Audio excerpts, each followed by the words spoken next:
Ce matin, j'ai ressenti l'élan d'écrire sur un lien aussi subtil que profond, l'amitié. Ce lien-là, à mes yeux, est un acte d'amour silencieux, un espace rare où l'on peut se montrer dans toute son authenticité. Et c'est là que Satya, ce principe fondamental du yoga, prend tout son sens. Satya, c'est la vérité sincère, vécue, exprimée avec justesse. Lors de ma première formation de yoga, on m'avait demandé de choisir un yama.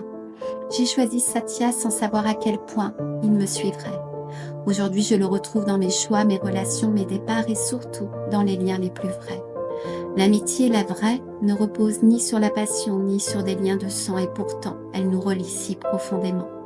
Dans l'amitié, l'autre devient notre miroir et nous le sien. À travers ses silences, ses élans, ses fragilités, il vient réveiller en nous des parts oubliées ou méconnues. C'est une rencontre d'âme à âme où chacun accepte d'être vu, accueilli, sans masque. En cela, c'est un lien puissant. Mais ce lien demande du courage, celui d'être soi, même quand c'est inconfortable. Et peut-être est-ce pour cela que les amitiés durables sont si rares. Certaines traversent les années, les absences, les tempêtes. Et quand on se retrouve, c'est comme si le temps n'avait pas existé.